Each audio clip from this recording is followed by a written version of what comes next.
Pembahasan kita adalah tentang Trinitas Tauhid yang idolanya Abu Lahab dan Abu Jahal yang memiliki Tauhid Rububiyah. Inilah bid'ah terbesar selama dunia ini terkembang. Kenapa? Karena Abu Lahab itu dah jelas ada surat Al-Lahab mengatakan dia tidak bertauhid. Kok Ibnu Taimiyah mengatakan dia bertauhid? Jelas, tabbat yada abi lahabin wa tab. Kan tidak bertauhid dia. Kok dikatakan telah bertauhid cuma dengan tauhid rububiyah? Tidak. Kalau orang sudah bertauhid rububiyah,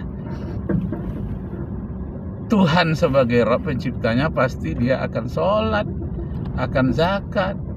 Nah, kalau Abu Lahab sekedar pengakuan ada Allah, tapi dia tidak sholat, ia tidak bertauhid lah namanya.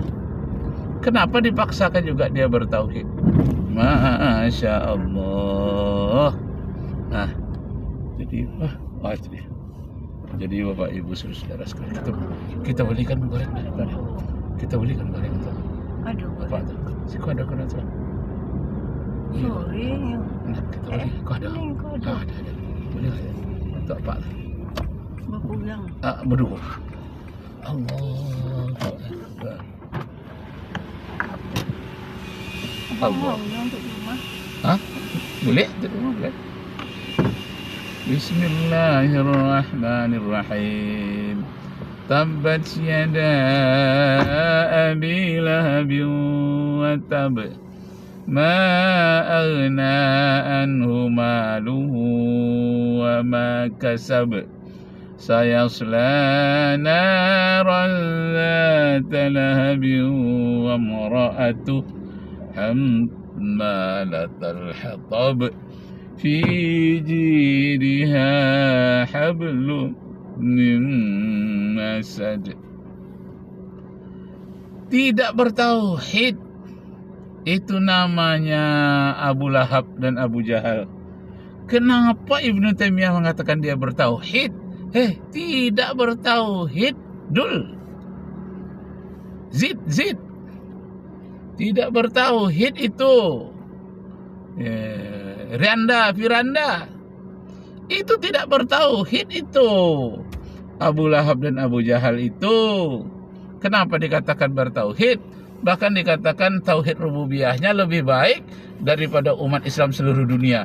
Ya Allah, kenapa dikatakan bertauhid dia dengan tauhid rububiyah? Tidak. Masya Allah, itulah yang namanya bid'ah.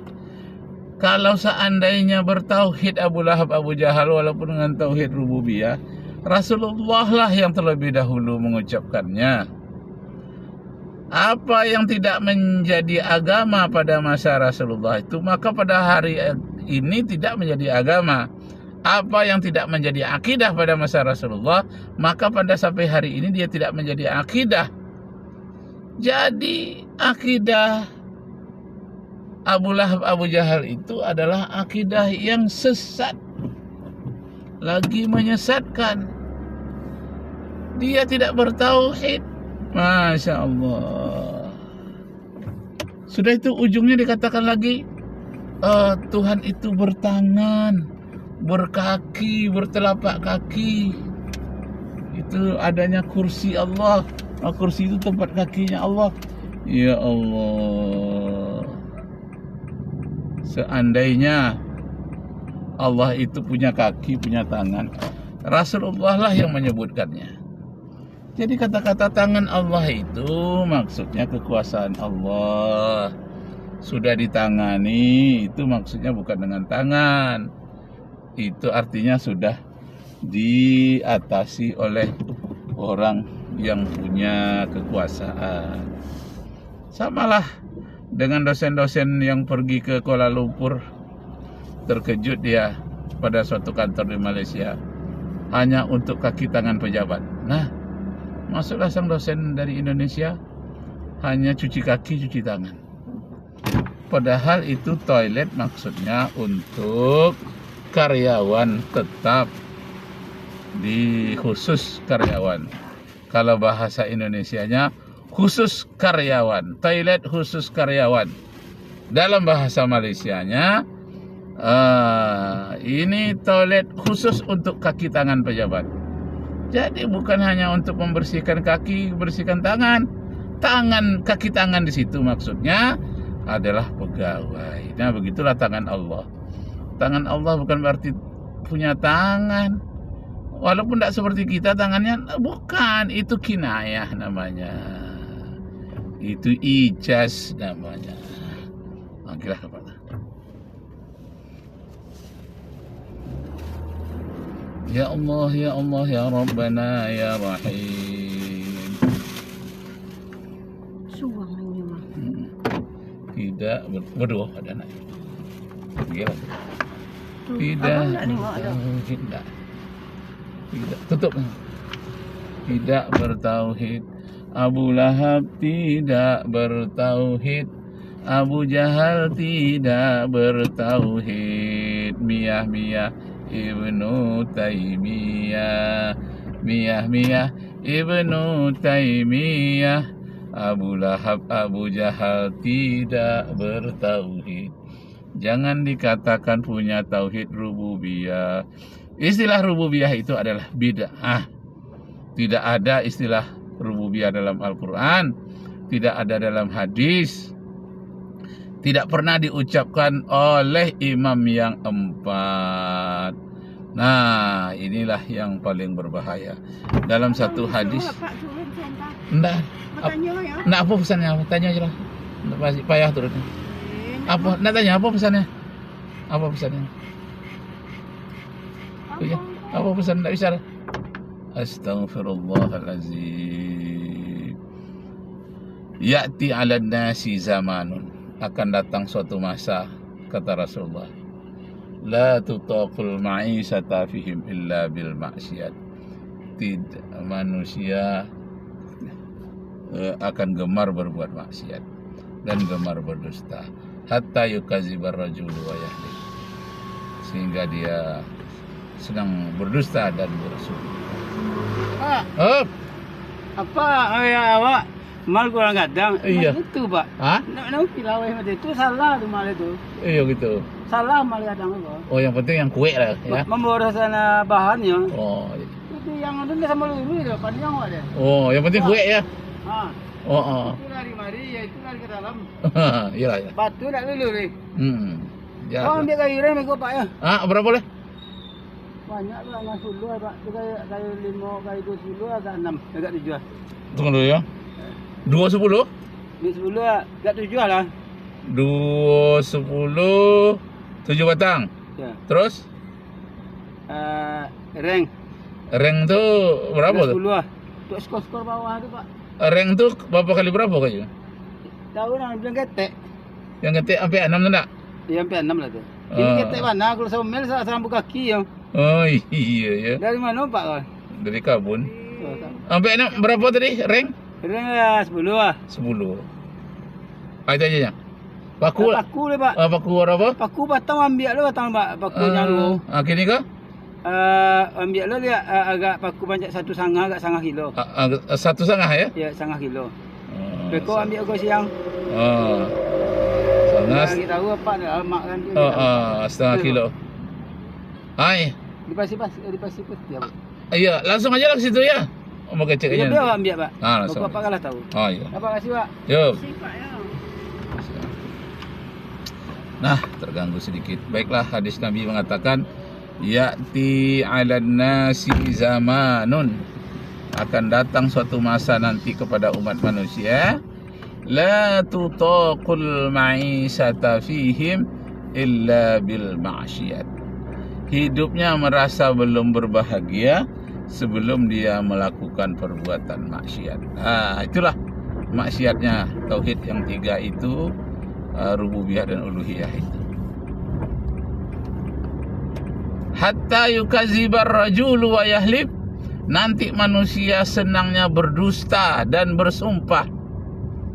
Idza kana zalika zamanun, apabila datang zaman seperti itu, kata Rasulullah, fa'alaikum bil harbi, maka hendaklah kamu cepat-cepat melarikan diri.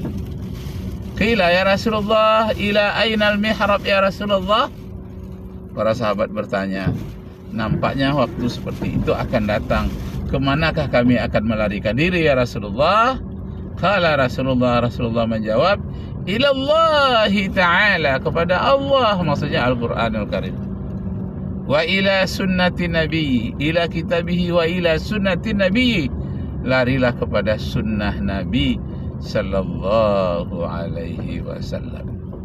Nah, dalam hadis yang lain dinyatakan oleh Rasulullah, alaikum bi sunnati wa sunnatil khulafa'ir rasyidin, hendaklah kamu ikuti sunnahku dan sunnah para khalifah rasyidin,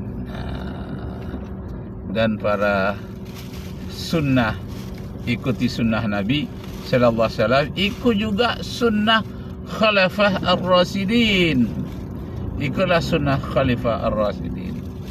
Nah, itulah dia Abu Bakar, Umar, Utsman, dan Ali. Nah, jadi Bapak Ibu saudara-saudara sekalian, ikutilah sunnah Nabi. Sunnah Nabi bagaimana ketika orang berbeda pendapat? Ini rububiyah sudah ada ini, cuma belum dicetuskan. Uluhiyah sudah ada, berbeda pendapat. Nah, bagaimana caranya menghadapi berbeda pendapat itu? Belajarlah kepada apa yang dilakukan oleh Rasulullah. Ketika sahabat pergi, diutus ke suatu daerah, kata Rasulullah, tidak ada sholat sebelum sampai ke daerah Bani Quraizah. La sholata illa bi Bani Quraizah. Maksudnya sholat asar waktu itu. Ternyata dalam perjalanan tidak mengalami kesulitan. Biasanya ada kesulitan. Maka sebagian sahabat kan tidak ada masalah. Rasulullah tadi memberikan solusi, seandainya kamu itu ada masalah, maka sholatnya di Bani Quraizah saja. Sehingga sebagian sahabat sholatnya belum sampai ke daerah Bani Quraizah dia sholat. Satu sahabat lagi walaupun ada waktu senggang untuk bisa sholat asar, tidak sholat dia. Kenapa? Karena belum sampai ke tempat Bani Quraizah. Nah, kedua-duanya menjalankan perintah Rasulullah. Yang pertama, ada waktu sholat senggang, masuk dan dia sholat walaupun belum sampai ke tempat Bani Quraizah. Kalau yang sahabat yang satu lagi, walaupun ada waktu sebelum sampai ke tempat Bani Quraizah, walaupun waktu sudah habis sampai tempat Bani Quraizah, tetap saja tak peduli waktu habis. Nah, kedua-duanya ini datang kepada Rasulullah, masing-masing merasa dia yang paling benar. Lalu Rasulullah mengatakan, kamu benar, sampai di tempat Bani Quraizah baru sholat. Benar aku mengatakan demikian. Kamu yang sholat tepat waktu karena waktunya lapang, belum sampai ke tempat Bani Quraizah kamu juga benar. Dua-duanya benar, kata Rasulullah. Nah, jadi apa diminta hormat? Kalau begitu bijak Rasulullah. Rasulullah itu menghargai orang yang kelihatan salah, juga dihargai oleh Rasulullah. Kalaulah mau orang-orang Wahabi Salafi seperti itu, tidak akan menjadi benalu di Muhammadiyah, di NU. Dia akan menyatu. Oh, ada koreksi terhadap Muhammadiyah, terhadap NU, terhadap Jemaah Tabligh, terhadap Al-Wasliyah. Kalau ada koreksi, itu bagus, biasa. Koreksi, saling mengkoreksi, tapi koreksilah dengan cara yang baik. Al-Quran mengatakan, wajadilhum billati hiya ahsan. Berdialoglah, berdebat pun boleh, tapi dengan cara yang terbaik. Tapi kebanyakan debat ini orang banyak arah yang tidak baik. Tapi yang paling baik debat ini dalam catatan saya adalah Ahmad Didat ketika berdebat dengan 12 orang pastor di 12 tempat di Eropa. Ini memang menyebabkan beribu-ribu orang Eropa masuk Islam dari hasil debat. Memang debatnya keras, indah. Ahmad Deedat pandai membawakannya. Bahasa Inggrisnya indah, bagus, suaranya jelas, walaupun umurnya waktu itu sudah lebih 60 tahun atau mungkin sudah 70 tahun. Tapi pendengarannya bagus, bahasanya indah. Nah, akhirnya beribu-ribu orang di Eropa, Amerika berkirim surat secara langsung untuk mengucapkan terima kasih. Thank you Ahmad Deedat, thank you. Mengapa? Karena dia tidak memojokkan orang itu sehingga orang itu merasa terhina, tapi dia menyalahkan itu dengan cara yang baik. Orang tidak merasa terhina, tapi dia menyalahkan konsep-konsep Trinitas misalnya dengan cara yang baik. Nah, sekarang kita harus mengoreksi pula konsep Trinitas Tauhid dengan cara yang baik, yang tentang uluhiyah, rububiyah, asma wa sifat itu. Seandainya adalah rububiyah, uluhiyah itu ada, Rasulullah dan para sahabatlah yang mendahuluinya. Apa yang tidak menjadi agama pada istilah pada masa Rasulullah, maka tidak menjadi istilah agama pula lah pada hari ini. Pada masa Rasulullah tidak ada uluhiyah dan rububiyah, maka pada hari ini harus tidak ada istilah uluhiyah dan rububiyah, karena ujung-ujungnya mengkafirkan umat Islam seluruh dunia dan mendewakan Abu Lahab serta memberikan fisik kepada Allah. Itu namanya memanusiakan Allah. Allah itu jelas pencipta, dibuat seperti manusia, tidak peduli dengan ijaz, dengan kinayah, tidak peduli dengan majazi dan hakiki, dianggap hakiki saja semua. Masya Allah. Itulah akibatnya kalau malas belajar usul fikih. Itu akibatnya kalau malas belajar ilmu balaghah. Kenapa? Karena memang Muhammad Ibn Wahab tidak belajar ilmu balaghah, tidak belajar ilmu fikih. Dia hanya ingin tentang yang salah didobrak, yang benar harus diangkat setinggi-tingginya, yang lainnya salah. Jadi istilahnya hitam putih saja, hitam putih. Sedangkan dunia ini berwarna-warni, beribu-ribu warna selain dari hitam. Ada beribu-ribu warna selain dari putih. Tapi dia tidak mau menerima. Yang diterima hanya dua warna saja, kalau tidak hitam ya putih. Padahal ada bid'ah itu ada yang wajibnya. Misalnya sholat Jumat memakai bahasa Indonesia, itu wajib bagi orang Indonesia. Itu bid'ah yang wajib. Tidak pernah Rasulullah mencontohkan khutbah memakai bahasa Indonesia. Kemudian kalau untuk di Kampar, di Medan, di Lombok, itu orang tidak pernah korban memakai sapi, tapi memakai kerbau. Memakai kerbau sebagai hewan korban tak pernah dicontohkan oleh Nabi Muhammad sallallahu alaihi wasallam. Tak pernah dicontohkan oleh Abu Bakar, Umar, Utsman, Ali. Tak pernah dicontohkan oleh Imam Hanafi, Maliki, Syafi'i dan Hambali. Tak pernah dicontohkan oleh Imam Al-Ghazali. Tak pernah dicontohkan oleh Ibnu Taimiyah. Nah, karena itu harus belajar usul fikih berdasarkan ayat Al-Quran. Fa'tabiru ya ulil absar. Maka ambil iktibarlah, kiaskanlah, ambil intinya.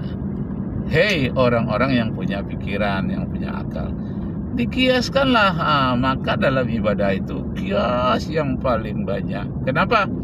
Karena alam lingkungan Rasulullah berbeda dengan alam lingkungan di Indonesia, berbeda pula dengan alam lingkungan di Rusia, di negara Eropa. Karena dia berbeda, maka ambillah kias.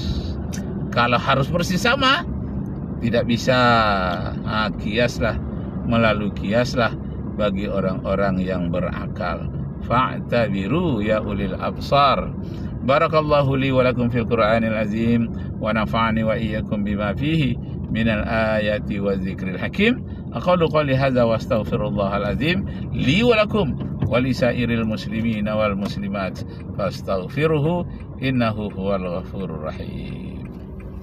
Alhamdulillah ahmaduhu ala ni'amihil ghizar waskuruhu ala kisamihil midrar. Asyhadu an la ilaha illallah wahdahu la syarikalah wa asyhadu anna Muhammadan abduhu wa rasuluh ad-da'i ila daril qarar. Allahumma salli wa sallim wa barik ala Muhammadin wa ala alihi wa ashabihil akhyar. Amma ba'du fa ya ibadallah usikum wa iyaya bitaqwallah faqad fazal muttaqun. Qala Allah ta'ala fil Qur'anil Karim, ya ayyuhalladzina amanu taqullaha haqqa tuqatih wa la tamutunna illa wa antum muslimun. Wa qala aidan inna hadza sirati mustaqiman fattabi'uhu wa la tattabi'us subula fatafarraqa bikum an sabilihi dzalikum wassaakum bihi la'allakum tattaqun. Wa qala aidan inna Allaha wa malaikatahu yusalluna 'alan nabi ya ayyuhalladzina amanu sallu 'alaihi wa sallimu taslima.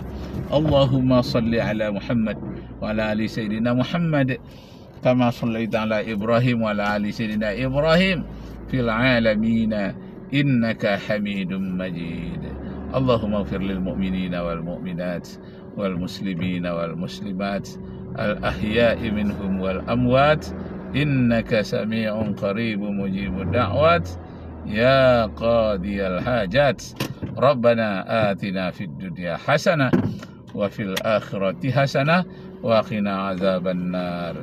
Ibadallah, innallaha ya'muru bil adli wal ihsan wa ita'izil qurba wa yanha 'anil fahsya'i wal munkar wal baghi ya'izukum la'allakum tazakkarun.